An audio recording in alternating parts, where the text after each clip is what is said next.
right, welcome everybody to Shifting the Narrative, Black LA. Today we are going to explore the rich and relatively unknown, but not so after today, history of the city of Pacoima.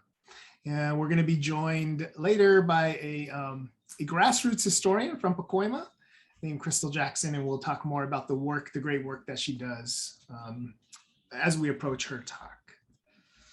All right, so if you're just joining us and you have not received the agenda, let us know. And while you're doing that, you can also just introduce yourself in the chat box. Just let us know your name, the grade you're teaching currently, and something that is drawing you to today's workshop. You hope to gain something, right? Some kind of insights, knowledge, etc. Right, so name, grade, and then what you hope to gain from today's workshop. If you could just drop that in the chat, that would be great. It's a way to build community, get to know one another in these Zoom settings.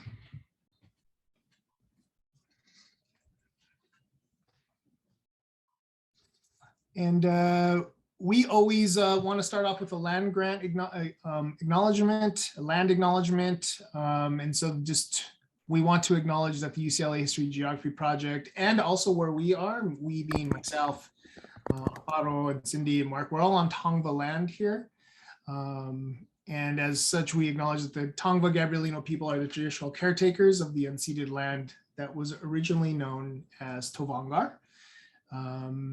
And there might be a link put in the chat to a great website that will help you figure out what Indigenous land your community is on.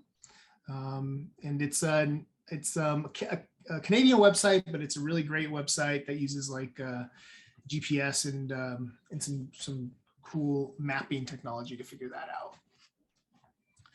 Okay. I'm going to hand it over to Anne. So we're going to go ahead and do some quick introductions. Hi, everyone. I am Amparo Chavez Gonzalez, and I am, oh, it would help. Okay, I can't see myself here. There I am. I am a teacher coach and a lead facilitator with the UCLA History Geography Project.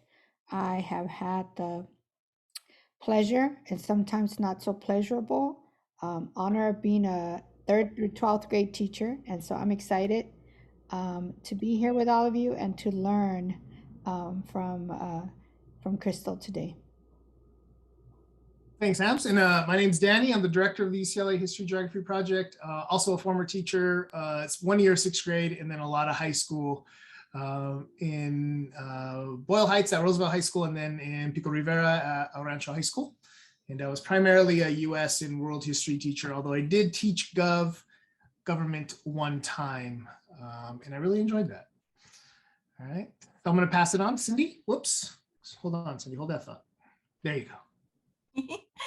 Good afternoon, everyone. Cindy Mata, I know I also wrote in the chat, and I'm just super excited to be here with y'all. I am excited to learn about another part of Los Angeles. I know we're on the east side, right? And I live in East LA, but I'm very excited to learn about the histories that we're going to be studying today. So thank you all for this space.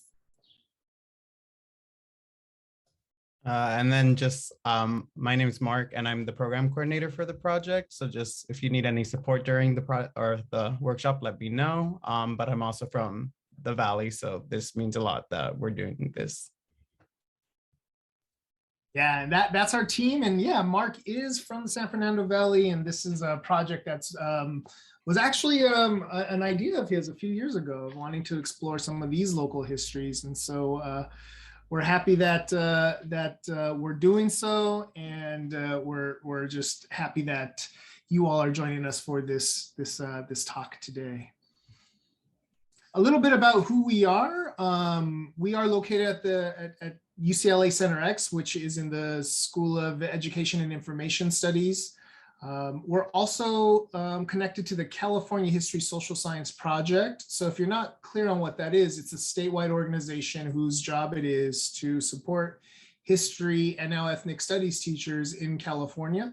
And the California History Social Science Project has been around since the 1990s. So it's been around for quite some time. So we're anchored to both of these organizations. And then our statement of purpose that drives all the work that we do is here on the screen for you.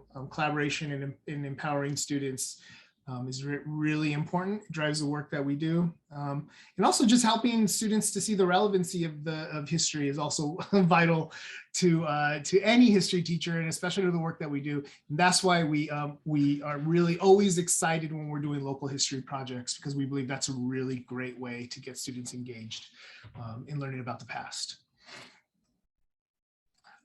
Just a little bit about some of our collaborators. You'll see some of the districts that we work with currently here at the bottom. And then you'll see some partnerships that we're proud of. So for example, the One Archives is the biggest archive of LGBTQ history in Southern California. We're really proud of that partnership.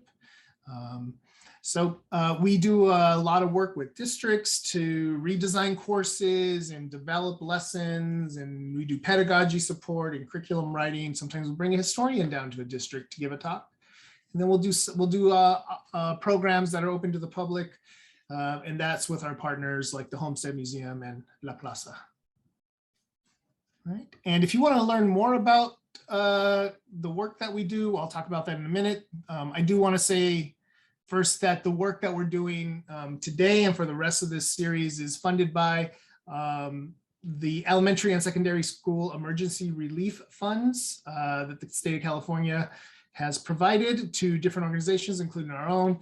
And this is one of the ways that we're giving back and helping teachers learn and grow in spite of this crazy time that we're living in. All right, so I'm going to go ahead and hand it over to Amparo. Okay, wonderful. So we've done some intros, and we're going to do a little bit of an inclusion warm-up. And then we're going to have our scholar talk from the Pacoima Historical Society. We're excited to have Crystal Jackson. And then we're going to think about implications and application. And we shared with you an interactive framework the last time we met, and we're going to use that and apply it specifically to a Black Pacoima as a way of thinking about people, events, and times there that can fit into our curriculum. So Daniel, if we can move to the next one. All right, if you could in the chat, tell us 3 things you know or you think that other people should know about Pacoima. Just go ahead, and I'm not going to do a waterfall. We're a small group, so just when you think of the 3 things that you know or think other people should know about Pacoima, go ahead and put them in the chat.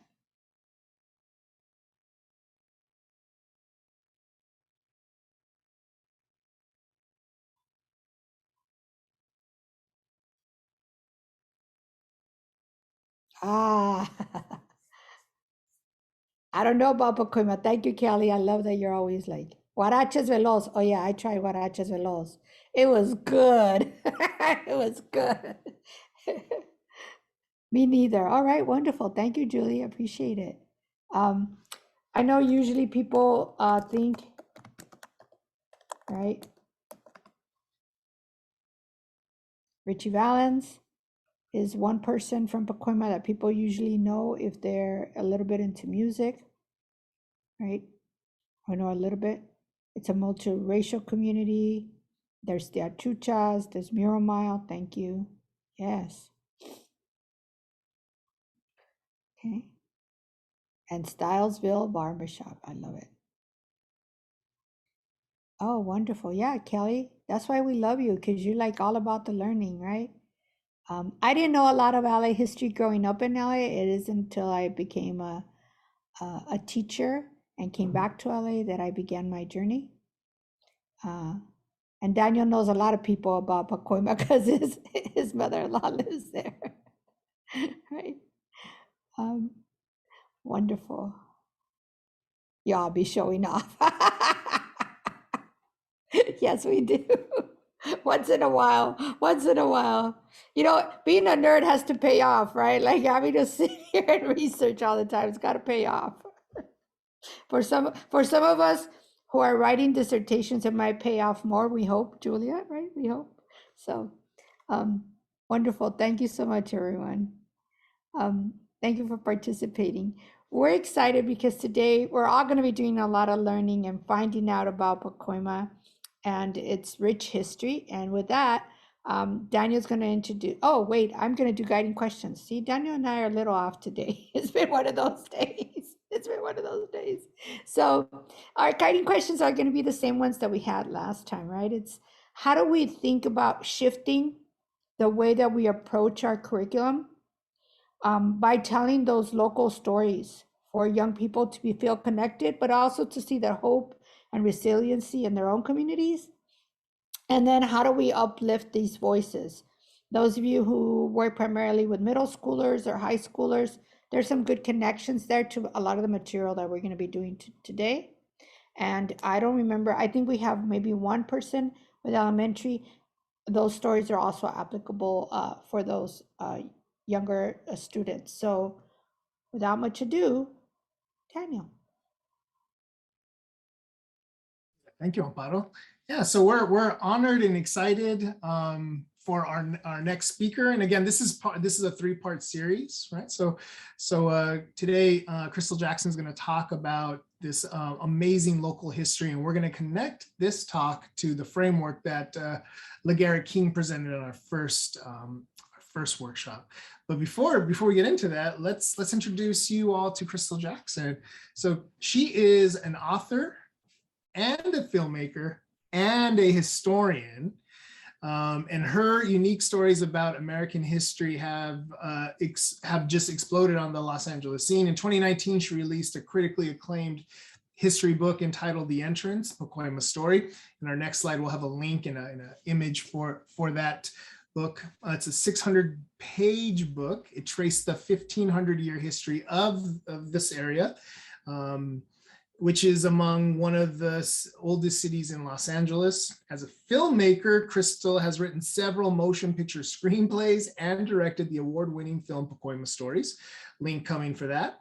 Pacoima Stories, Land of Dreams, which won Best Feature Documentary at the Pan-African Film Festival in Los Angeles. So we could give a little round of applause for that.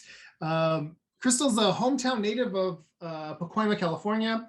She's also the president of the Pacoima Historical Society, where she has become a driving community force with an extensive social media following. She has worked with some of the state's highest officials, including U.S. Senator Alex Padilla and Congressman Tony Cardenas, as well as numerous celebrities. Crystal has been featured on various news media outlets, including one this past Friday. And these media outlets include ABC, CBS, PBS, the Los Angeles Daily News, and others. A little bit about the Pacoima Historical Society. The mission of the Pacoima Historical collect and preserve photographs, literature, artifacts, and oral histories that preserve the cultural history of Pacoima and surrounding areas by establishing and maintaining a digital library via a website. Their goal is to establish a museum to house and exhibit the collection and support storytelling projects and productions that promote and preserve the history of Pacoima and surrounding areas. Right? Crystal calls herself a grassroots historian, clearly a labor of love. And here are the award-winning Pacoima Stories, Land of Dreams, and we will put that link for you in the chat once the talk begins. So you could go visit and purchase if you like. And then The Entrance is the book that Crystal wrote, capturing these amazing stories from her hometown. So without further ado, let's go ahead and welcome Crystal Jackson. Give her a warm round of applause by hitting your emoji or just unmuting and clapping. All right. Okay, Crystal, I'm going to go ahead and hand it off to you. I'm going to stop sharing. Okay, thank you. Thank you for that introduction. I am so excited to be able to share this history with you guys. It has been really, really important for me that this gets into schools. It really has been. And I've tried, and it's been at the collegiate level. I've had several universities that were sharing the film Pacoima Stories in their classes, but I haven't had luck with LAUSD, much luck, although I am doing a presentation for San Fernando High School sometime before the school year's up. But I just think it's so important, and I don't think I really need to sell that to the teachers, but I think local history is going to inspire, it's going to help students understand. And I was telling a story earlier that I actually in high school did not like history, but it wasn't until I got into college, and then when I started this project, that history has just exploded with me. And I'm sure that there's people like me that when you understand it and it's within your hometown. I was born in Pacoima. I was raised all throughout the valley, but once I learned the history, it made a huge difference. The difference, you know, just learning it and being proud of the town that you came from. And I think that's what teachers can contribute to their students. I'm going to start the presentation now. Start sharing. I'm going to share my slideshow. I hope everyone bears with me. I am technology challenged for the most part. I'm learning as I go, but I'm told that I really need to get this thing. But I'm going to start my slideshow. Basically on history of Blacks in the San Fernando Valley is where it all starts.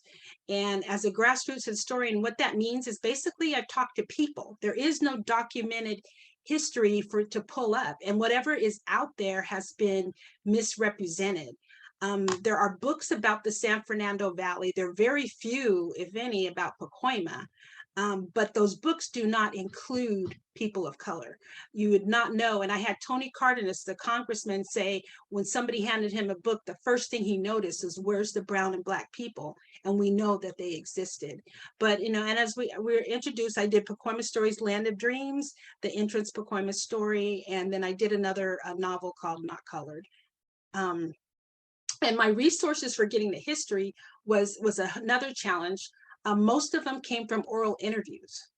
I talked to hundreds of people, so many that I can't even, I'm trying to archive them so people can listen to them. And most of them are transcribed, but it's just organizing them and keeping them together. But the information was invaluable of what I learned about all this history. And from there, it's like pieces of a puzzle. When I get a clue to a certain history, I go to the newspaper archives and see what was being said during those days. So the newspapers were extremely helpful in me pulling out this history. And like I mentioned earlier, there was limited literature in terms of people of color. So that was a problem in trying to disperse all this information. But one of the biggest helps for me in my research was social media. And I can't even stress enough how social media, because we had an instance where I knew that there was Jim Jones victims that resided in Pacoima, but I didn't know who they were. All I had to do was put a post on social media and people presented me with the names. Once I knew names of people, I contacted the University of San Diego, who had an institution there, a Jim Jones Institute, and they put me in contact with this. And I actually had a really bad experience, not bad experience, but I had an experience with, I came across this woman that had 4 family members killed in the Jim Jones thing. And that was really hard after I interviewed her for me to absorb, but it's a history that needed to be told. I came up in the end with 10 people from Pacoima that perished in the Jim Jones massacre. So social media is how I attribute that. And those people thanked me because they wanted to know more about this story. The other way was photographs. You know, I asked people to send me photographs, and I have a huge library of photographs. And to me, pictures tell 1,000. As they say, a picture tells 1,000 words. You know, it's just really valuable when you can see the picture and see where they were and what they were doing and analyze them. And I can't even express how much. In the book, I have over 700 pictures in the book, The Entrance. And the last way of my knowledge was personal, being there and knowing certain things happen and not being able to find them, but knowing you got to dig even deeper. That personal knowledge was gold. I don't know if I went into another town and tried to tell their history that it would have been as accurate as me just being able to say, well, wait a minute, I know this didn't happen.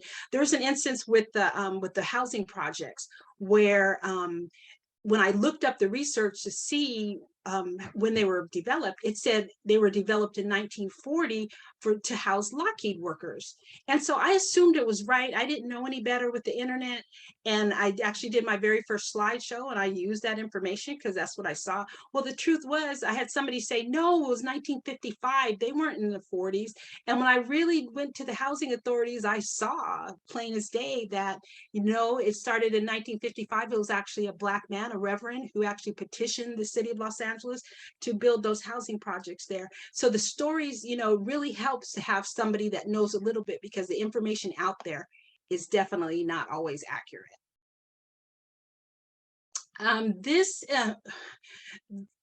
I always wanted to know the beginnings of stuff. What brought Blacks to the West Coast? Blacks were in the South. What was it that actually triggered? Because there was not television, and you know, there wasn't a lot of communications that they could get to other than word of mouth. So I always wondered, and I found this letter that was written by Charles Mcclay, who was one of the early pioneers in the San Fernando Valley. He purchased the north half in 1874, right after it became American territory, or not long after it became American territory. Pio Pico actually owned it under Mexican rule, and then it went to another guy. He sold it, preparing for the war, to Don Eugilio de Celis, who passed away, and then eventually it ended up in Charles Mcclay's hand, the northern half. The southern half was Isaac Van Nuys and Isaac Lakish, and some of the other street names that you might recognize were all those early people that purchased the valley. But Charles Mcclay actually did not have a fondness for the Chinese labor, and it all boiled down to dollars. It all boiled down to labor. And he actually wrote a letter to the LA Times on December 16th, 1885, encouraging them to have a Negro, he called it a Negro immigration society. And he wanted that word to get out.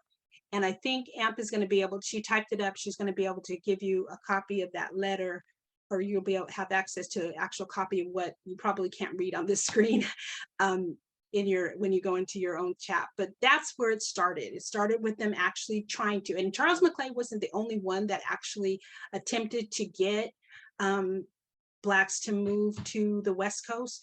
There was other letters that always said that they wanted Black labor. And so that was the predicate for bringing Blacks to Los Angeles started in the 1800s. But the migration actually my family's migration actually started in 1915. This picture is of my great-grandmother's sister, and they traveled from Texas to Los Angeles, where my grandmother was actually born in 1918. But that migration there actually had, and I can read it. I questioned it because I remember asking her, why did you guys come to California? Well, she told me the weather, because Black families typically did not like to talk about not so good things. And what my research showed me was the conditions in the South. I mean, they had lynchings and violence. They had segregation, Jim Crow, and the education wasn't as good. Although I have to say, all my great-grandmother, all her siblings, including this lady in the picture, Esma, they were all actually very well educated. They read very well, which was kind of contradictory to that.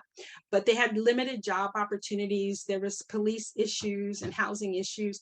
So there was conditions in the South that weren't color friendly. And then my father's family actually was one of the early migrations to the San Fernando Valley. Now in the San Fernando Valley, there was serious issues with race. Okay, it was basically a white valley, but they needed labor, and there was a lot of farmland, so there was still a need for people of color. Blacks and Mexicans and Japanese all migrated to the valley at some point. But when my family came in the 30s, there were only a couple of streets they could live on. They hadn't really established their segregated areas, because it kind of hit them by surprise. When they came, my family landed on Craner Avenue in North Hollywood. There were 2 streets in North Hollywood where they could live, where people of color, not just Blacks, but Mexicans and Japanese. But usually the groups stayed in cluster, stayed with their own. So if you had a street with Black people, usually the Black people all lived in the same area. The Japanese tended to live in the same area, and the Mexicans tended to live in the same area, from what I assessed from talking to people. But there was Van Nuys had one street, and Pacoima was a little bit different. It actually had the railroad tracks that divided the races that they used. In the early days, the Mexicans were on the east side of the railroad tracks, and the whites were on the west side of the railroad tracks. Later on, it became just the opposite. The Blacks were on the east side, and although there was still a lot of Mexicans integrated with that community too, mainly because they had already lived there for so long, but the majority of Mexicans actually lived on the other side of the tracks in Pacoima with some of the other groups. The whites actually, this is later on when I get into it, actually they separated from the people of color in Pacoima and started Arleta, which has the same zip code as Pacoima, but they didn't want to be associated with Pacoima for whatever reasons. But so the early migration was kind of interesting. San Fernando supposedly had people of color, but the issue with that was I couldn't find any streets, but San Fernando and Pacoima bordered each other. So I'm guessing it could have been because some people, you lived on one side of the street, it was San Fernando, the other side of the street was Pacoima. So I'm guessing that's how they computed that there were, a handful of Blacks in San Fernando when they did the census, but where they lived, I think, is on the border of the two. This picture is actually my great-great-grandmother. She was one of the early ones that came. She actually opened up the first Black-owned restaurant in the San Fernando Valley. And that was only because they actually had, the Blacks weren't allowed into some of the other establishments. So she actually found, you're going to see later on in this presentation, that it was actually Blacks had to formulate their own businesses and clubs and what have you. And so this picture was in 1941 in North Hollywood. But here's the difference. My dad's family came from New Orleans. They came from, let me back up. My dad's grandfather, my great-great-grandfather, came from a town called Bogalusa, Louisiana. Bogalusa had the highest per capita rate of KKK in the entire country. And my great-great-grandfather, my great-grandfather was actually killed in a fire because he was a teacher, killed in a fire by the KKK. My family never talked about it. But later on, when it got uncovered, my dad actually finally told me about it, how he died. All I knew is he died in a fire. That was the predicate for the family actually leaving Louisiana. And they left and came to North. When my great-grandmother's sister moved, my grandmother came and visited her and saw it. She went back and told the whole family, and I'm not talking just the mother, dad, kids. She told cousins, aunts, uncle, and everyone flocked to the valley. And the reason is because that I have listed here, even though they had land deed covenants, they had cemetery covenants where if you were a person of color, you could not get buried in the San Fernando Valley. You could not visit a hospital in the San Fernando Valley. They did not accept Negroes or brown people. The beaches in the city were segregated. Public swimming pools were restricted. And you were limited in restaurants, theaters, youth activities, and schools. There was a huge amount of challenges. And if you were Spanish, you could not speak Spanish in schools, or they washed your mouth out with soap, which was something that I always wondered, but I didn't know until I got into this history and started interviewing people. Why did they do that? And the kids told me, people I interviewed said, because if you spoke Spanish, got caught speaking Spanish, you got your mouth rinsed out but still by the principal, and you were embarrassed. One guy said straight out that he was so embarrassed he didn't want to go to school anymore because of the washing his mouth out with soap. So the valley had these, had these issues, yet in the South, it was violence. There was lynchings. When they came to the valley, there weren't lynching people. There was no violence in the valley. There wasn't any anything really, in their face like it was in the South. And the communities of colors had a sense of unity. And that was all the people of color in the Valley had a sense of unity. And there was decent job opportunities. The exception was Glendale and Burbank. Those were the two sundowner towns, which if you got caught there after dark, yeah, you could expect some violence. They were definitely not color friendly. The land deeds, actually said that these premises shall not be sold nor leased to any person other than white or Caucasian race. So in 1964, they did make it illegal. There was an act earlier, and I'm drawing a blank on the name of the Supreme Court ruling, but that made no difference in terms of segregated housing. This one is a California law that said you can't discriminate, but what ended up happening was the real estate people still found ways to discriminate. They didn't let Black realtors join the San Fernando Valley Board of Realtors.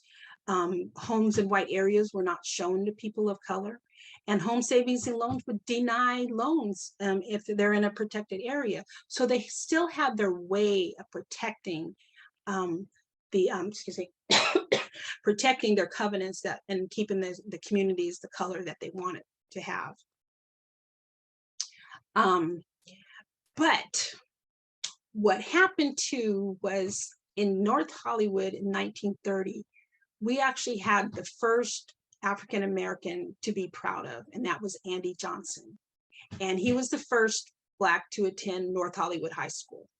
And he made an all-league team in 1949. He became the first successful person from the San Fernando Valley when he joined the Harlem Globetrotters. His aunt and uncle came in the 30s, and his son actually wrote a book about him that really goes into detail on his experience in the town. But the impact he has when I teach about Andy Johnson was just that relation that, wow, we had a Harlem Globetrotter from the San Fernando Valley, because you think of that as an East Coast thing. You don't think of it as a local story. And sharing that impact, that story just impacted so many young people that were just like, their jaws dropped. They were just like, wow, and then his story was he only had one pair of shoes. He had a pair of dress shoes for school and church. And the coach actually bought him his first pair of sneakers. And, eventually everyone from North Hollywood eventually settled in Pacoima because they built the new homes and they had the GI loans available. So those same people actually moved to Pacoima, and so did Andy Johnson. But the importance of notable people in local history is that, gives those people pride. And if they can do it, so can I, and they can relate to that. The kids actually really relate to that. So then in the 40s, they built the Basilone Homes, and the Basilone Homes were temporary military housing for the returning veterans. So you have the Basilone Homes. You actually had jobs being developed because of the General Motors and Lockheed and the way the war industry was going. And so the Blacks' jobs were actually pretty plentiful. In Pacoima, we also had Price Fisher. There was just a lot of job availabilities in the Valley. But the Basilone Homes was a temporary housing until they were able. But the significant part more so about the Basilone Homes was that it was the first desegregated housing in the San Fernando Valley. No one ever has really recognized that. I saw that through the photographs. And I had somebody submit these to me, and I have other photographs. Any photographs you look at with the Basilone Homes, you can see that the kids were playing together. And these people are still friends to this day, which I found interesting because I always wondered what would happen if the San Fernando Valley actually had integrated housing to let people move anywhere and they became friends. What would have happened? Would it still have been so troubled? But we never know. So they're building the houses while people were living in the Basilone Homes, which ultimately have them develop the first Black suburban town in the country. The tract homes, this is a map of the tract homes. They were small. They were 700 to 900 square feet homes. They had 3 bedrooms, 1 bath. They were very boxy looking, but they had a decent amount of land. They had a nice yard and a garage. So they were better than what anything else had to offer. And so they actually, they wanted to keep Los Angeles segregated. They had a housing shortage, and Pacoima had cheap land. And that was the bottom line. They were able to get this land for cheap. There was a lot of it. And so they targeted this town for the Black community, for the Black returning veterans. And that's really what it boiled down to. I'm going to show a video of that. Oh, wait. One of the good things that came out of it was that there was 2 Tuskegee Airmen that settled in Pacoima. And you know, that's something that a lot of people didn't know. When the community found out we had Tuskegee Airmen, they were ecstatic. They settled in the Joe Louis Homes. They named it after Joe Louis because that was a dog whistle for whites to not buy in Pacoima, and that was a bullhorn for Blacks to here's a place for you guys to be. And so that Tuskegee affiliation was major for the Pacoima community. I'm going to show a video of it. I think I'm going to show it. Here it is. In the early 1950s, a decision was made to close the Basilone Homes. So developers began strategic. Can you still see it? You can't hear. Maybe restarting it, Crystal. Okay. I apologize. I told you I'm technology challenged. I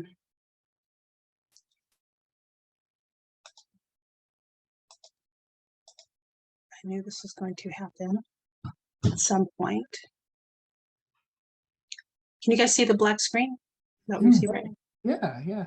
And, you know, as we're working through these tech issues, if anybody has questions, drop them in the chat, or maybe some things that are clicking, maybe some ideas that you have for layering some of this history into a unit. Anything in the chat as relates to connecting this to your classroom would be great. Okay, I'm going to try this one more time. I knew this was going to happen. I don't know why I have it up here twice. I don't want to close it. I do humbly apologize.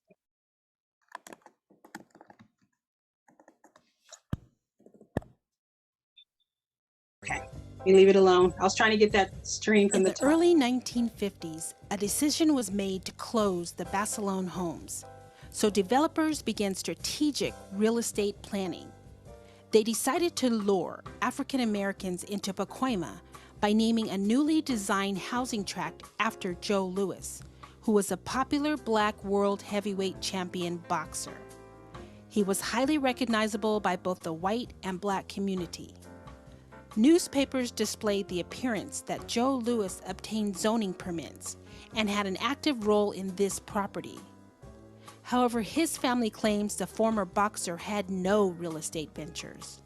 When they built Pacoima and they named it the Joe Louis Homes, Joe Louis ain't had nothing to do with it. That was the first Black suburbs that they made, I'd say, in the country, because Blacks all lived in the city. Only whites lived in suburbs. Not saying that they made one for Blacks, but by giving it the name Joe Louis Homes, now who else is gonna buy a Joe Louis home? Okay, and that's who mostly bought the Joe Louis homes were all Blacks.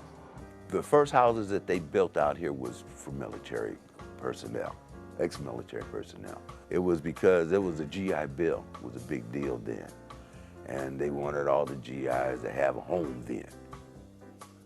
They don't care now, but at that time, they wanted GIs to have homes. As the Joe Louis housing tracts came to fruition, it brought in Black buyers by the droves. African Americans from Los Angeles and other parts of the country began migrating to Pacoima. There were long lines of people waiting to buy those houses. My uncle, J.B. Hodges, he bought one of the model houses. He couldn't wait. What brought me there was my cousin. He said, "Hey, man, I'm moving. I want you to help me."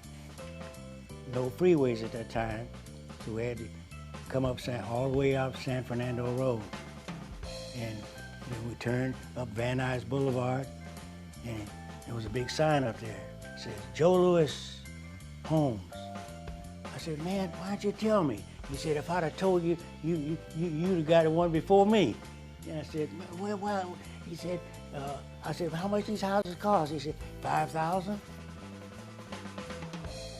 $5,000, Joe Louis tract.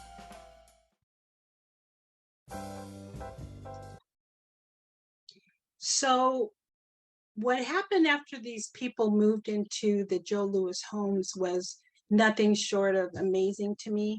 The community got together, they began organizing groups. The ladies, if you look at this picture, the ladies on the left were from the Joe Louis housing tracts. And because of the success of the Joe Louis housing tracts, they continued to build more homes. The second set of housing tracts, which is where both my mother and father's family lived, was called the Sanford Manor. And these women got together and had these clubs and dances, and they just really started developing the community right off the top, right off the bat. They were doing this. The men were developing churches, and churches were really big in Pacoima. Pacoima, when I did my book, there were so many churches. I had a whole chapter and still didn't get them all. But they also had the Eastern Stars and the Masons and groups that they put together to do good deeds. Those were what those groups typically did. And so they were really mobilizing to pull the community together. When you say the suburbs, this town, was every bit of the suburbs. But they still had the huge problems. There was still unfair discrimination. They couldn't go to public swimming pools, theaters, business establishment. Jobs still have employment issues. Schools, they started putting schools in, which were primarily for the community, which helped. But then they still, later on, when they got to high schools and stuff, there were other issues. But I mentioned earlier, the cemeteries and the hospitals they couldn't be born there. And it wasn't until 1960 that they built a hospital in Pacoima called Pacoima Lutheran. And that hospital was only built, and the NAACP didn't have anything to do with it. It was built because of a 1957 plane crash that killed 7 people, and it was over Pacoima Junior High, and they had no place to take these kids. And so the governor, they had a big thing about the mid-air collision in that 1957 plane crash, but it did allow them to build a hospital in Pacoima. Prior to that, and there's another story about my cousin who was actually he was born in 1947, but they didn't have, I told you earlier, they didn't have hospitals for Blacks. But his doctor forced the doctor in Burbank, the hospital in Burbank, to accept this one exception of a Negro birth. And he was able to be born there.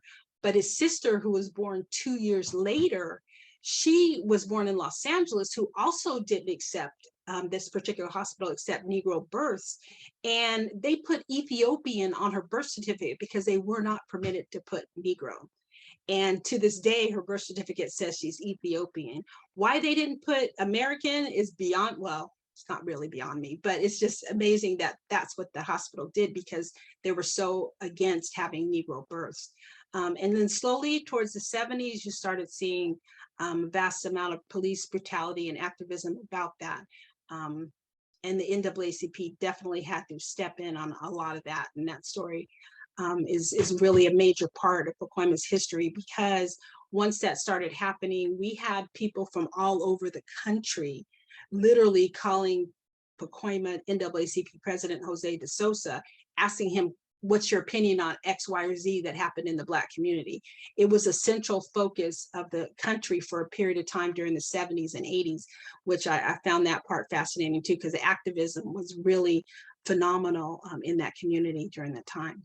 Here we go.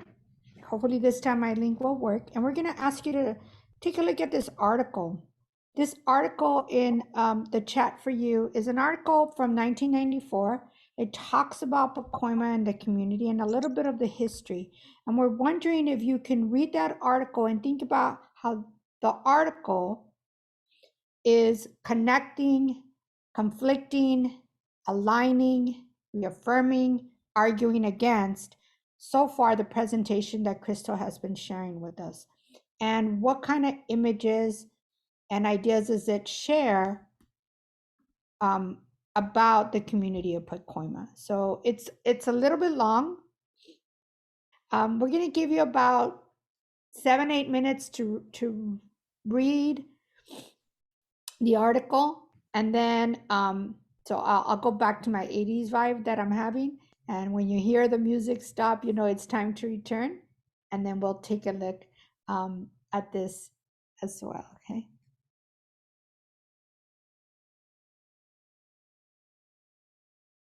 And if you want to turn on your camera, you want to unmute, and you want to share with us.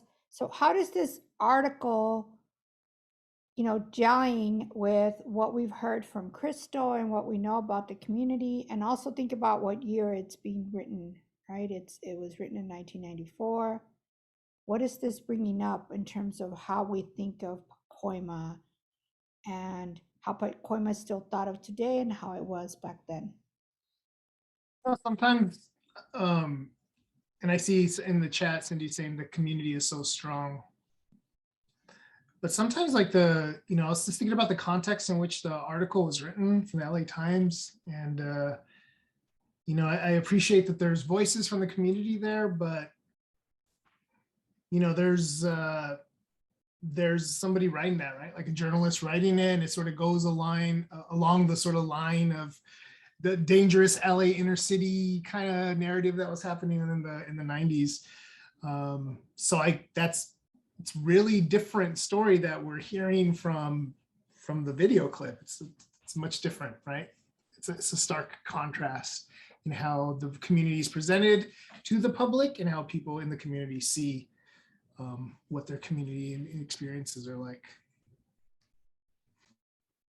I agree, Danny. This is Senna. The last sentence in the article really struck me when the youth program director said, "We don't want to become a South Central," because I thought that was really interesting that they made that comparison to another part of Los Angeles that does have a rich Black community, and I thought it was unfortunate. I'm not sure if that quote was taken out of context. Mm-hmm. But I agree with you in that, this mentality of a neighborhood, being defined by these certain perceptions that aren't often of or from the community members, but it's outside people looking in. So yeah, that last sentence really kind of struck me in a weird way. Yeah, thank you. And that's always happened, at least in Pacoima. It's happened from the onset. That presumption that because it's a Black and brown community, it has to be X, Y, or Z, and not really looking at the community itself. Yeah, I think reading this article after hearing your piece, Crystal, helped me read this through a different lens. But and I didn't get to the end, so I'm like, oh Lord Jesus, to that last part. But I thought it was really interesting because I was reading all this stuff and I was like, oh dude, communities coming together, and then towards the end of what I was reading, then it was like the policeman was like, yes, we did that. And I was like, hold up, homie, what I was reading was all these community efforts to come together. And then you just swooped in and took some credit. And so that's where I left off in the article. And I'm sorry, my dog is running around and stuff. But I think had I not heard your piece first, I definitely would have had a different lens in reading this article. So. I think for me, the article and Crystal's talk so far also brings up this idea of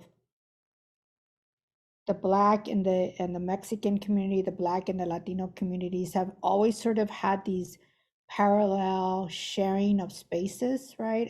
And time. And there's always been some shared experiences, and then things have been, and then ways that they've been different, right? But parallel. And so this again sort of brought up the way that I grew up. And I often tell people jokingly that that I was very upset when I went to college and people told me I wasn't really Black, right? I was like, what do you mean? I grew up, thinking like all of my Black community neighbors and members, like, we thought the same, we talked the same, we hung out. So it was very interesting to me as I got older that this identity that I had as a person of color, right, needed to be differentiated, right? Because when I was a kid, I played with my Black friends, my Japanese friends, and so they were all my friends, but I knew we were different from the white community, right, that lived outside our neighborhood.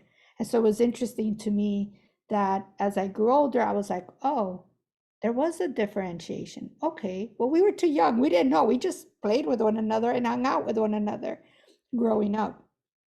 And so I appreciate this article, again, bringing up that there were community ancestors and leaders that were doing things to improve the community, and that they were thinking about not only what had happened before, but the future. And that's the way I grew up, in a community where people looked out for one another and cared about one another. And so that's what this article reminded me of, right? That people in the community went out and did things for their community. We didn't have to wait. We cared and we did things for one another, right? Sometimes united and sometimes we bickered too. That was a reality too, right? In our communities. I want to give people opportunity to say something else. If anyone has a question or a comment before we move on. Okay, Crystal, I think we're ready for the next part, which is Okay. But you know what, though, it's funny you talked about the battering ram thing, because it was actually Pacoima NAACP that filed the lawsuit because they rammed the first house in Pacoima, and it was had innocent people in there, and they're the ones who filed the lawsuit and actually got the Supreme Court to halt the use of the battering ram. That was Pacoima people, which is something that doesn't really get discussed much. They also got a ban on the chokehold in the 70s too. So the Pacoima had a lot to do with that that migration, that that issue.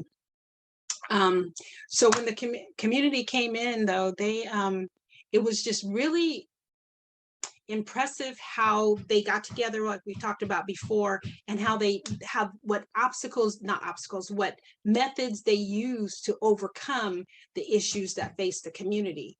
In the community were doctors, dentists, lawyers, vets. They opened restaurants, hair salons, barbershops, pet stores, markets, record stores, gas stations. They established a Boys and Girls Club, a YMCA, all the stuff you see in suburban communities.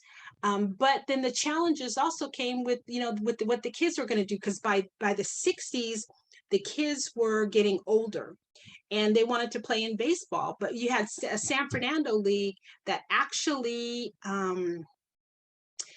discriminated, said, no, we don't accept Black players. Anthony Davis, one of our top guys, he got turned down from playing in San Fernando, and the other kids got turned down from the Pacoima Little League, which was all white, and they wouldn't let them play. So what happened was the Blacks started their own league, which they needed the NAACP to help them, because leagues in those days, or still today, were geographically assigned. And Pacoima already had a league. So how do you get another league at Pacoima? Well, they were able to establish that because they wouldn't let the Black players play. They established their own league. And then oddly enough, this was in 1962. By 1964, the All-Star team went to the Little League World Series in New Bedford, Massachusetts. And that was another story that played recently on ABC. Eyewitness News, they played a story about that, because they couldn't play in the other within the other leagues, they found another way. And then it was after they won that league, that after they had attended the World Series, that other leagues started realizing that, well, maybe we'll let these Black players come in. After that, they were able to join other leagues, which is really fascinating, although they mostly played for North Valley, which is what they called their league because Pacoima was already taken. But they started doing stuff another way, which actually, helped too. The swimming pools, the NAACP got them to be able to swim on Thursdays. Well, I don't know if it's NAACP, but they let people of color, not just Blacks, but anybody of color, swim on Thursdays because they were draining the pools. So eventually by the 60s, they were able to swim in the swimming pools. By the time I was there in like 68, we were able to swim in the San Fernando swimming pool. But the cheerleading, the other issues, so there weren't many issues in the 60s in school that I could ascertain. Actually, everyone had really, really good memories of school. But our congresswoman, the first congresswoman to come out of Pacoima, and she's still a congresswoman today, was Congresswoman Barbara Lee. And she was the first Black cheerleader at San Fernando High. And the way she got to be a cheerleader, because what happened was the administration actually picked the cheerleaders, and they were usually blonde-haired, blue-eyed. And the NAACP went and talked to the administration and say, can we do something about that? And they actually opened it so the student body voted for cheerleaders. And thus, she ended up becoming the first Black cheerleader. So, so there was a lot of navigating, but they were still able to make a lot of accomplishments to deal with some of the racism that existed in the school.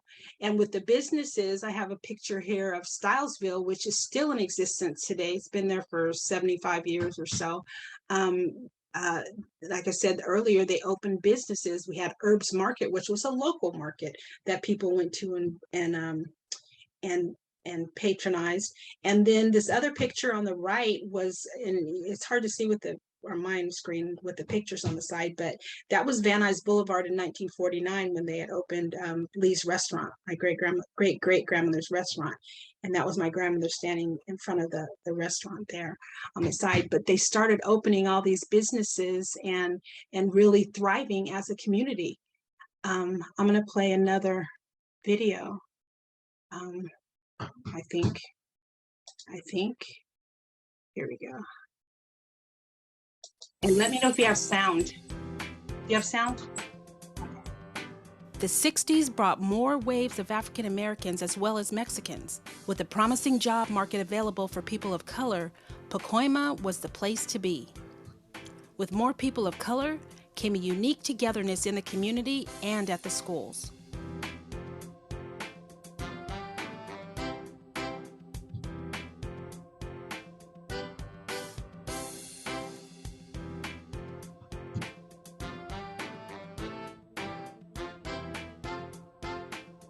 Pacoima was a melting pot. We had diversity.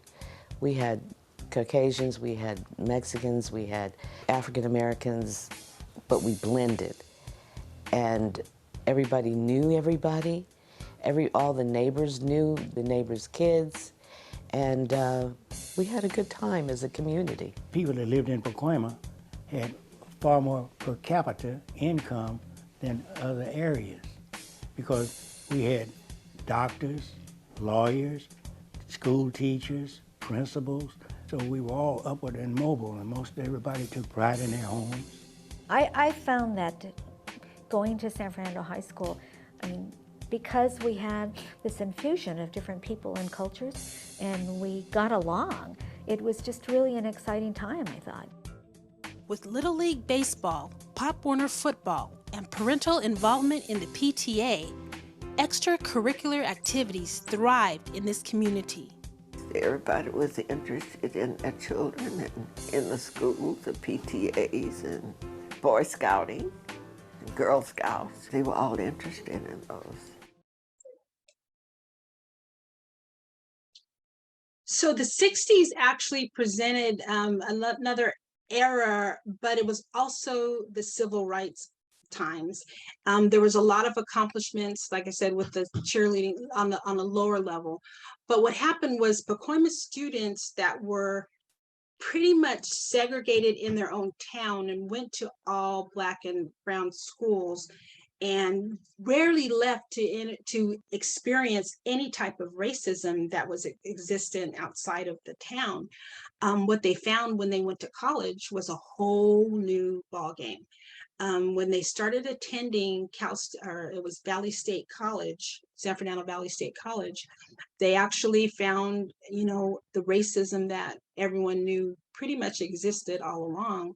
And they accepted it for initially, but what happened was a football coach actually kneed a black football player in the groin, and the students were livid, and they tried to get the coach to be fired, and nobody would listen to them. And that triggered this huge rebellion, and they were demanding to talk to the president of the school at the time. They went to the administration building and they made these demands, and finally, they wrote, while they were waiting, they wrote out a list, and one of them was to start ethnic studies departments. Those same students were prosecuted by the Charles Manson prosecutor, Vincent Belosi. That's how serious it was. Ronald Reagan condemned them as these awful militants, and nobody looked at the fact of why they were doing what they're doing. A lot of them got jail time and banned for school, but also what happened was 2 months after this takeover, there was a huge protest planned, and all the white students, the faculty, they all were in support of these black students, but the police came out and beat them and knocked people's eyes out, and that's what you're going to see in some of that in this next video.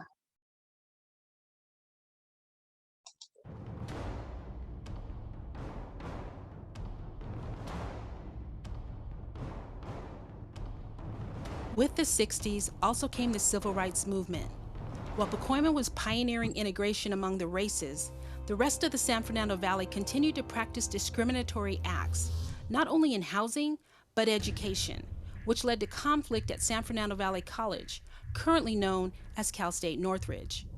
The college at one point was 100% white, but reluctantly began allowing minorities, as Pacoima's youth began their quest for higher education. While attending college, they found race relations much different than life in their own community. They faced racism and were mistreated, something that was foreign to them. Everything came to a head when, during a protest, they took over the administration building. They noticed that there was a lot of prejudice at this school. There was no classes for black people there at all. And so they took over the administration building one year.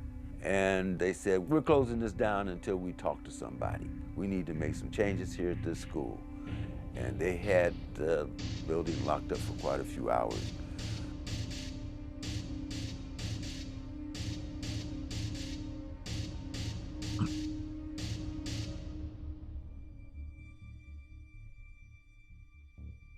Valley College, they were racist and they really didn't want you there.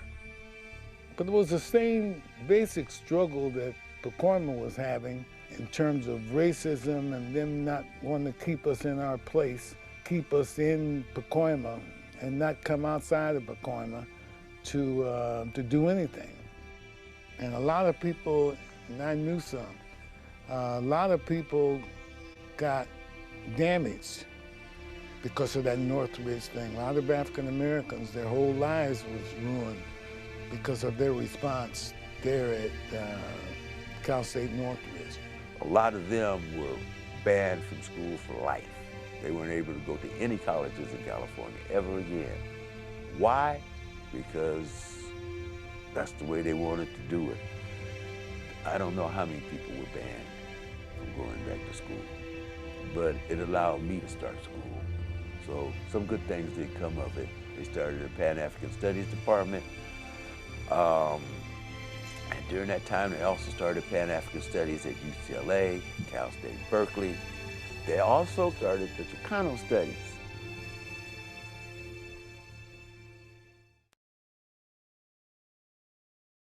So you can really see the difference in the 60s And then when you hit the 70s, there was definitely a change, not an acknowledged change, because if you have to really examine the differences in the students' outlooks and stuff.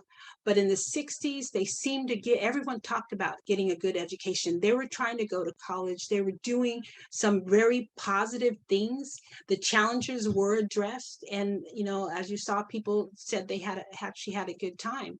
But then by the 70s at San Fernando High, they were no longer, I'll call it integrated for lack of a better word, because San Fernando High was traditionally a white school, but you know, the blacks came in the 50s and then the population just kept growing. More Mexicans kept coming in there and it started being the browning of San Fernando High.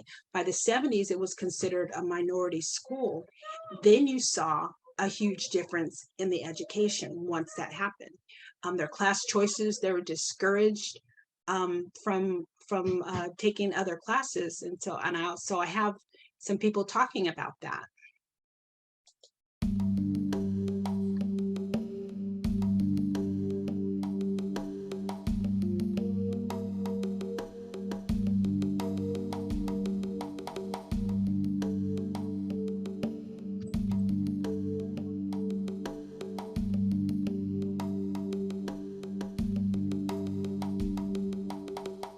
Although most of the school memories are good, education that prepares you to succeed at a greater level wasn't always on the mind of educators.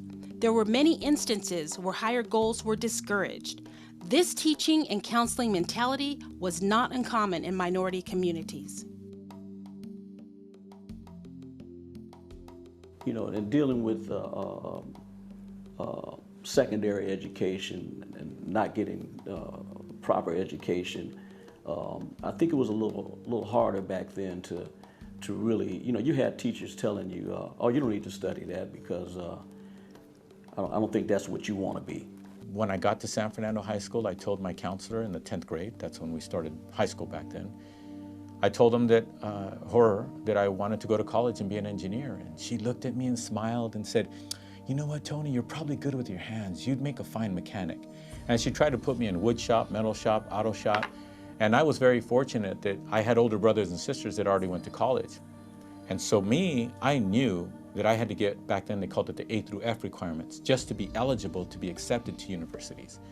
And so I had to argue with my counselor that I wanted to go to college and I did not want to be tracked away from going to college. As proud as I am of having gone to San Fernando High School, you know, I admittedly always state that I don't think San Fernando High School did the job to prepare me for college. I was accepted into Cal State Northridge and Cal State Pomona, and by the sheer grace of God, I decided to go to Valley College, and it was the best move that I ever made. So, you know, so you can see that the temperature from the 60s to the 70s was definitely different. People saw education different. And I'm not saying that this happened in all schools, but this definitely happened in Pacoima.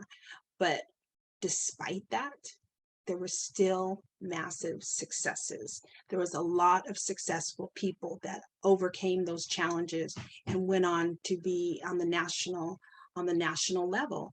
We had Anthony Davis, and who was a USC legend, on the cover of Sports Illustrated. We had Charles White, who was a Heisman Trophy winner from San Fernando High School, on the cover of Sports Illustrated. And they were on it more than once. And then there was other college kids that did well that ended up being on Sports Illustrated later on.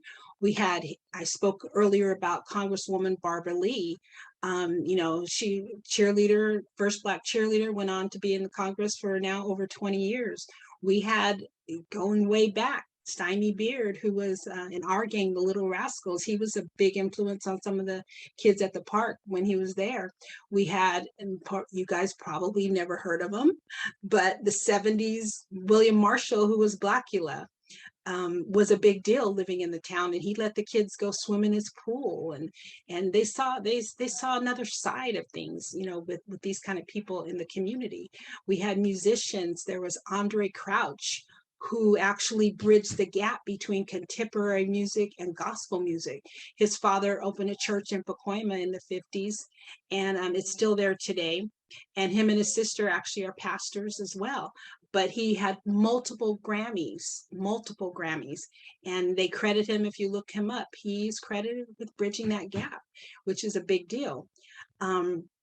There was Al Mcclay, who played for Earth, Wind, and Fire. He actually was in one of the original housing units there that got taken out by the freeway, the 118 freeway that took his house out. They had only had their house barely 10 years. And in the late 60s, they built the freeway, and his family ended up moving back to LA, but he had actually attended San Fernando High School. So this is just scratching the surface of all the people. The book I wrote actually has chapter upon chapter of all these incredible people that, many of you would recognize in there, that is would be inspiring to students. So we get down to the fact that, the history was suppressed. Nobody really put it together. They depicted it as a poverty-stricken town. They always called it drug-infested, high crime, and gangs whenever people reference Pacoima. This was before, not to say it never happened, it did eventually become, a not desirable town. But in the early days, in the 50s, 60s, 70s, and even the 80s, when the crack epidemic hit, they were still fighting for the town in the 80s. They had a Back to Pacoima Expo that brought the community together. That was a 7-year run that they did at Handsome Dam to pull the community together. They had, as we said earlier, higher per capita income in the area. The drug problem was equivalent to the rest of the country. It wasn't any more or any less than any place else, but they wanted to highlight it for this brown and Black community. But the crime rate was actually lower in Pacoima for a long time. And we're going to show you that in a minute. And the gangs didn't really materialize until the 80s and the crack epidemic hit. And, the crack epidemic was the thing that actually brought the town down, and it actually eventually by 2000 caused a lot of the people, the Black people anyway, to flee, and they went to Palmdale, Lancaster, and left Pacoima. So Pacoima went from a 75% Black community and a very successful, organized together town to a 5% in 2000 community, where right now it's predominantly Latino community. So there's that story there that, we really, really have to digest and try to understand. But the crime rates, I don't know if you can see them really good here, but this is a police blotter, and this was actually 1989 when it's presumably bad. Foothill, which is on the bottom right, was lower than Devonshire, was lower than the West Valley, was lower than Van Nuys, and was lower than North Hollywood, which looks like they were one of the highest crime areas. But Pacoima's crime was not what they try to depict it to be. They always batten them on the head, and it just really, really wasn't fair to this town, how they wanted to be portrayed. And then I was really, really upset when I had actually this author of this book had actually contacted me asking me questions, but when his book came out, I actually purchased it, and when I saw what he wrote about Gwen Miller, it was a roller derby star, Gwen Miller, who actually grew up on the same street as my mom did, on Louver Street, and she was a champion roller derby, born in 1951, and she was raised in the Pacoima neighborhood of California, I can't read what it says, at which time was more known for gangs and crime than anything else. That's how he defined this town in his book. And she grew up in the time when we had people doing these debutante balls and, doing all this other great stuff. And this is what he saw when he looked at, tried to look up the town that Gwen Miller came from. And that's how he presented it in his book, which to me just really, that really shook me. I was really, and I'd already, was doing my research and stuff. And I was just really upset that this book came out in 2018. In 2018, he came up with this. I was like, wow. So the perception really, the idea of the town really needs to shift. And and for the sake of the students, the sake of the people that live there, and the people that that live around it, that go ahead and just tout exactly what they hear from their friends or family or television or wherever they get their information. Like perception is everything. Now, and what we had said earlier about learning your local history, I just feel so strongly about American history being taught through the lens of a shared history, a history that you understand. And I think mostly everyone pretty much agrees. But when you have a place like like in the book, I have locations that people can recognize, because Pacoima had an airport, it has a golf course, it has all these things. Actually it had two airports. There's one in San Fernando and Whiteman Airport, and it has all these things that you would not attribute to a impoverished town. You had the Richie Valens thing, which a lot of people, he's like a living legend in there. But you have all these things that you do not associate with an impoverished town. I mean, but the airport is right across the street from the project, so go figure that one. I still haven't grasped an airport being across the street from the housing projects, but nonetheless, it's still there. And there was people in Pacoima, Black people, that learned to fly there at that airport. There were Black fathers that joined the golf course. I actually have a picture of them. They joined the golf course and had, were golfing. I mean, these, like I said, these were suburban families. They weren't the low lives that they're trying to make Pacoima out to be. So this history needs to be shared and taught, and a different image projected on really, what happened when you had a Black suburban town, or just a town, a minority suburban town, because every culture has their own challenges. Every culture has their own story. I mean, there's the Japanese story, which is just as important as the Black story. There's the Tatavian tribe, which is indigenous to the San Fernando Valley. Now, I notice, everyone recognizes the Tongva for Los Angeles, which they are. They have a small corner of the valley as part of their territory as well. But the Tatavian tribe is the San Fernando Valley, Simi Valley, Santa Clarita Valley, and the Antelope Valley. That's their territorial governing reign for many, many decades. And their story is the first chapter actually in this book. And that local history, can bring it down, because basically Pacoima went through several governments. It went through the Tatavian government. It went through the Spanish rule. It went through the Mexican government. And then it went through the United States. So it's been through a lot. It was here, Pacoima was here before America was here. And I say that the story of Pacoima is American history, but American history is a Pacoima story too. It kind of links in, because you have all these cultures, all these groups, all these stories, and these stories all came from real people, and you hear them, and you understand that they thrived. Even though they had challenges, they still managed to do good things. So that's what I always like to teach. I like to always stress on that. And I'm willing to answer any questions anyone might have. Thank you so much, Crystal, for that talk. And, we can again hit the emoji or give a round of applause. And yeah, go ahead. Go ahead. If maybe we have a question from somebody in the chat, or just unmute and ask. Pacoima was featured in the La Bamba movie. It was a little, it was. but it's not. Yeah, it wasn't the not same. Out. Yeah. No, I think they mentioned it one or two times, but yeah, it wasn't really highlighted in there. But yeah, I'm trying to get it out there a little bit more, just to let people understand that that it existed and the story is real, and it needs to be taught. It needs to be shared with people so that they understand their cultural histories. In the book, I address the Mexican history coming during the Revolutionary War. Okay, so one from Kelly. Kelly, do you want to go ahead and ask your question? Yeah, I have a quick question.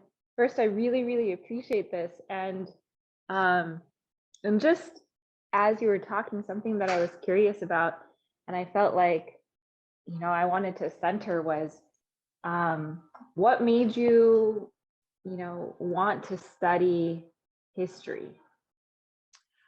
Well, in college, it was, I just enjoyed it. I enjoyed that it was a different, more interesting history. But what made me want to study Pacoima history was that I literally was waiting.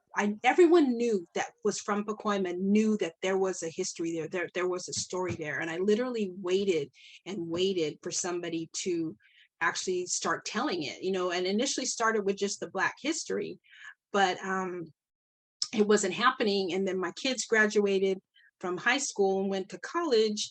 And here I am. I take care for my disabled daughter, but I had time on my hands, basically. And I wanted a purpose. I wanted a mission.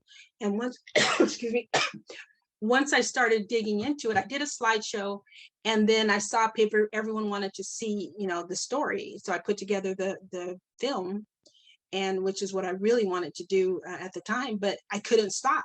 It just continued. Stories kept piling in. The reaction of the community kept coming. Oh, what about this? What about that? So I literally had to do the book because I had already had all these pictures. I had to cut a lot out of the film because you can only put so much. The film was already 2 hours long, covering everything. And I ended up, doing the book. And, now I'm more into novels than history books, which is way more fun. The book felt like the book report that never ended. It was just so, so taxing, on me, but it was well worth it. It was well worth it, and it's just continuing. I'm still getting stories. We had somebody who designed some of the 1984 Olympic uniforms.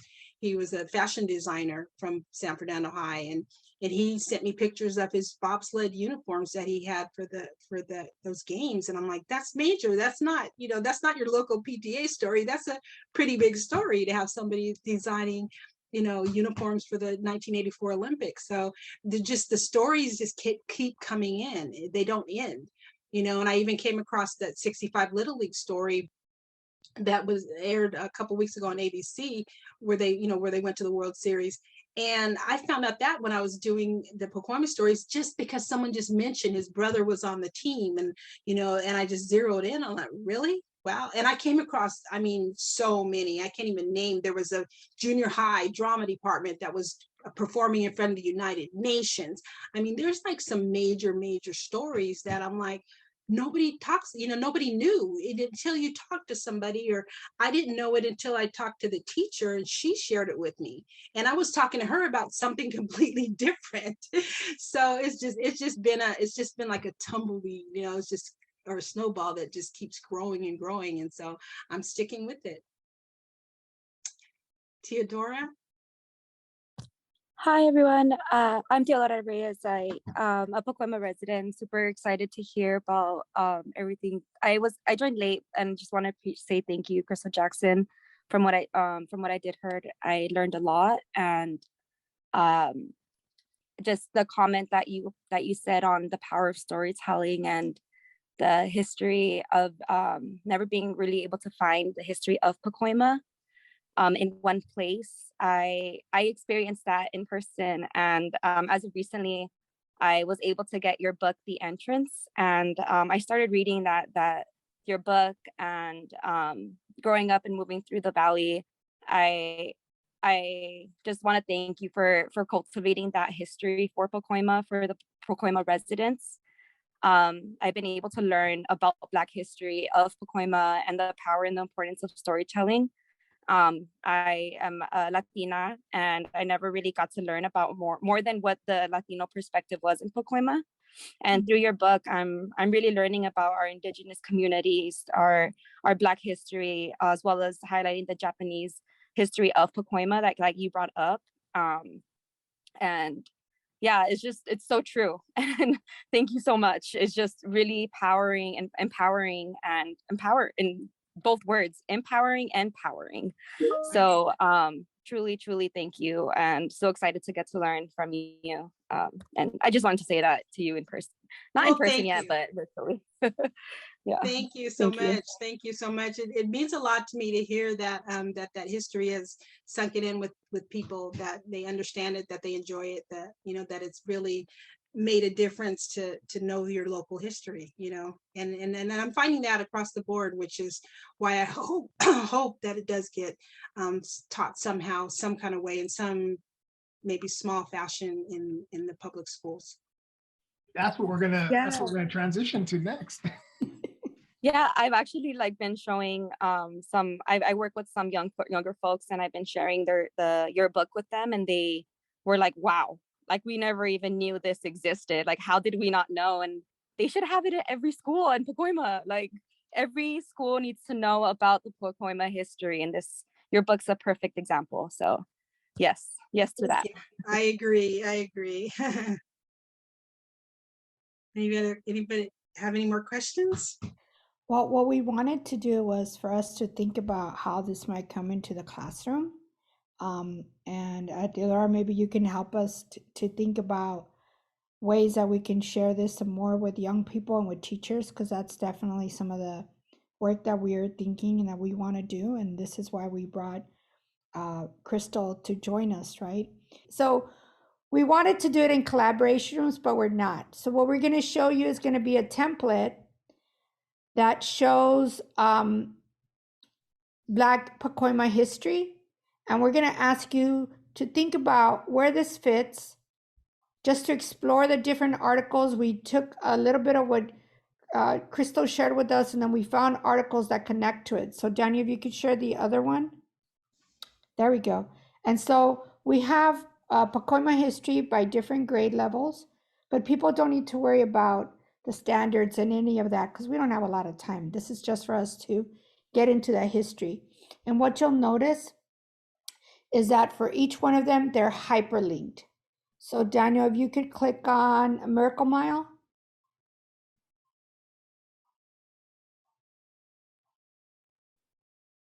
The Mural Mile. I always say Miracle Mile. Sorry, everybody. It's in my head. And you'll be able to go to an article or a website where you'll be able to read some more, look at some images, learn a little bit more about the history and the people who are involved in it. If you, for example, if you could go back, Daniel, if you click on, why don't we click on the North Valley Broncos? There we go. Oh, there you go. Here's the news coverage of the North Valley Broncos and the article, and then you can listen to that and watch a little bit about this team that made it all the way to the The World sound's not Series. on. Yeah, no, he's not showing the volume because people are going to watch it on their own. Okay, so I'm going to give people about 7 or 8 minutes to click on these. Have we put the link in there? Do I need to put the link? If you're a teacher or if you work with young people, we're going to invite you to think about how we might bring,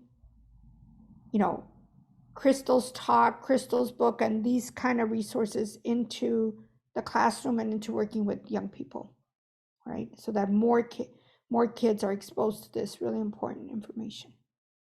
So if you want to turn so a lot of you already have your screen off, but if you want to turn your volume off to make sure that you watch some of the videos, feel free to do so.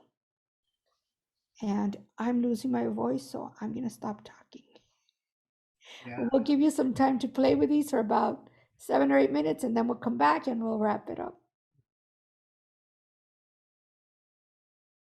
All right, people put things up. Yes. Love it. So we just want to close with just any last thoughts, comments, how we might put some of this into classrooms, how we might use some of these stories to connect young people. Feel free to unmute yourself or type. I know it's a long day and people are tired. One thought I'd like to share, and I kind of touched upon this in last week's conversation, is the power of oral histories and building those connections with local community members. I think bringing in those voices into the classroom is inspiring to me, and is something that I hope to continue and hope to evolve. And I think, hearing from you, Crystal, and how that oral histories were a core part of your work, I think is also really empowering for me to hear that, these are all valid stories. These are all stories that may not be in books, which is why you created your own book. And so I'm really excited to think about bringing in these local voices into classrooms and connecting students to people who live where they live. I think sometimes we think about finding all of these, great resources, which I think are still going to be great and valid, but I think it's also really fantastic to think about the people who live in these areas, who are walking and living this history. And so I'm really excited about that. And I appreciate you, kind of sharing that that's been a core of your work as well. Yeah, the oral histories, I agree with you. It's the only way that I was able to compile the history. And the thing was that a lot of the people were in their 90s. And since I did the film, a lot of them have passed away. And I'm just so grateful I was even able to get those stories. So that was a major thing, because, you couldn't get them from the younger people. You had to get them from the older people. I am looking at the time, and I want to thank Crystal. This one else was going to say something. Sorry. Oh, that was me on bottom. Oh, I was going to thank Crystal, and I want to say thank you so much, Crystal. She hung in there with us. We've had to figure out internet not working and images not showing up and everything. It was wonderful to work with you, and we look forward to continue to do more of this work with people in the community. If you could please send a thank you to someone in the chat about something that you noticed, learned, we very much would appreciate it. And if you would give us some feedback as well. Well, thank you guys for doing this. I think this is like so important. So your project is hopefully is going to make a huge difference, because I think teaching this kind of history and the stories, I saw the other stories that you did too.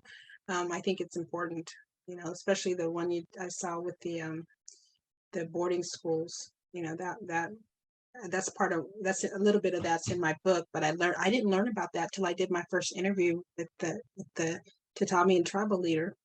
And I was like, what? You don't know that. They don't teach you that. He said they swooped the kids off and took them took them away. They went to Sherman Institute. I think it was called Paris at the time, but they really they don't teach you none of that. And they're trying to ban it in Texas. So I mean, so we got to really fight to get the real history out there, because there's forces trying to prevent history from getting told. Absolutely. That's the mic drop right there. Everyone, it is 6 o'clock. We thank you so much. We know it's a late day, and our next session will be on April 12th, when we will have Professor, Danny, I always mess up her name. Allison Rose Jefferson, and she will be talking about local Santa Monica history, looking at the Belmar neighborhood. So we hope you join us on the 12th. We hope you have a nice evening, everyone. And again, let's all thank Crystal for amazing talk and some amazing work that she's doing. And yeah, let's take this back to our classrooms. Let's get this history into our communities, and that way we're not walking around, our youth aren't walking around like us, like, I didn't learn about history until college. I wasn't interested in until college, because I started learning about my community, myself. We can start that change now. So thanks, everyone. It's 6:01. We hope you have a nice evening. Get some rest, get some food. Thank you, guys. We'll see you all soon. Bye-bye.